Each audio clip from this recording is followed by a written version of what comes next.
discuss the topic Indian Parliament. It is prescribed in the syllabus of BA third semester by Guru Nanak Dev University, Amritsar. First, we will discuss about Parliament. What is Parliament? Parliament is a platform where the representatives of the people meet and talk about issues of national and international significance and pass laws of the country. Article 79 of Indian Constitution says there shall be a parliament for the union which shall consist of president and two houses.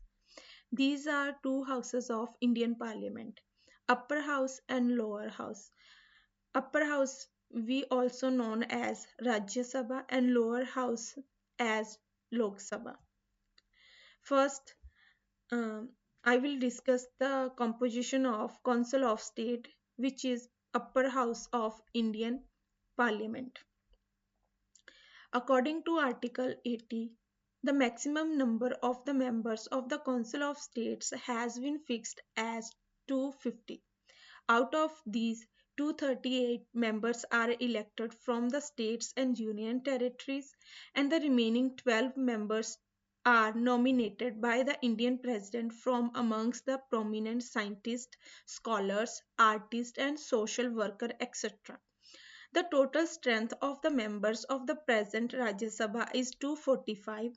Out of these, 233 are elected and 12 are nominated by President.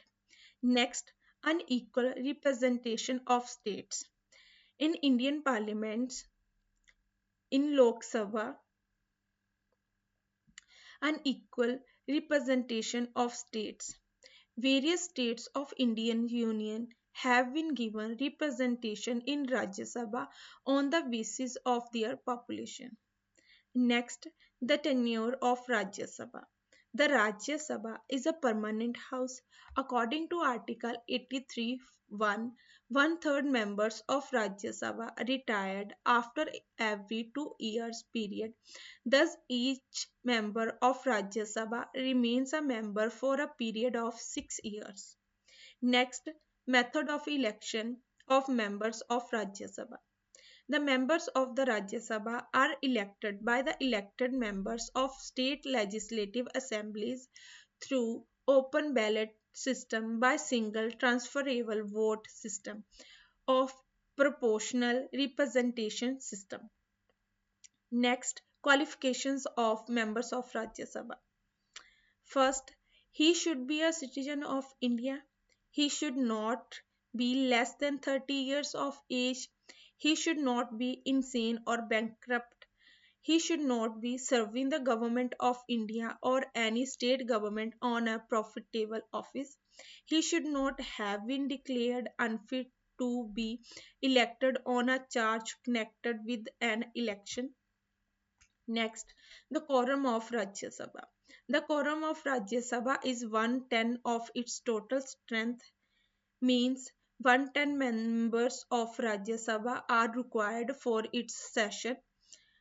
Next, the session. The meeting of the Rajya Sabha can be convened as when the President deems fit, but its session of Rajya Sabha must be convened at least twice in a year. Next, the Vice President is India. The Vice President of India is the ex-official chairman of Rajya Sabha. The Vice President is not a member of the Rajya Sabha or nor does he exercise his vote in Rajya Sabha. But in case of a tie, he uses his casting vote. And at present time, Jagdeep Dhankar is the present chairman of Rajya Sabha. Next, I will discuss House of People Lok Sabha. Composition of Lok Sabha. The maximum strength of the House envisaged by the Constitution of India is 552, which is made up by elections up to 530 members to represent the state and up to 20 members to represent the Union territories, and not then 2 members of Anglo-Indian community to be nominated by the President of India if in his her opinion that community is not adequately represented in the House. At present, the Lok Sabha has 543 elected representatives. Method of elections of members of Rajya Sabha. All the members of Lok Sabha are elected with the direct method of elections. Each adult casts his votes in order to select the candidate of his choice. The territory of India Union is divided into the same number of constituency as the total number of the members of Lok Sabha to be elected. Thus, from each constituency, 1 member will be elected.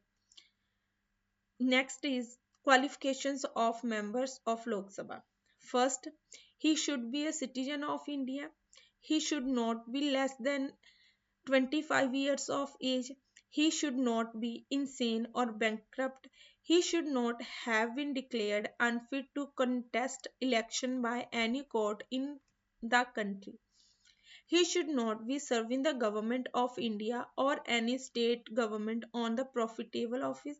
He should possess all those qualifications prescribed by the parliament from time to time. Next is tenure of Lok Sabha.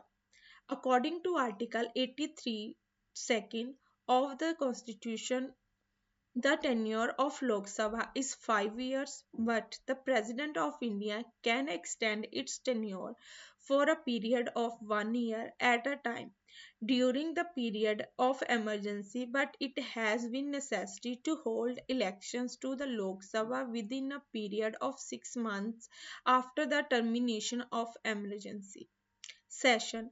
According to Article 85 of the Constitution, the President can summon the meetings of the Lok Sabha anytime he deems fit, but there should not be a gap of over 6 months between its 2 meetings. Quorum. The quorum of Lok Sabha is 1/10 of its total membership. The presiding officer of the Lok Sabha is known as the Speaker. He is elected by the members of Lok Sabha itself. Om Birla is the Speaker of 17th Lok Sabha. There is a provision of the office of Deputy Speaker who preside over the meetings of the House in the absence of Speaker. That's all of the lecture. That's all for the lecture. I hope this lecture will help you. Thank you.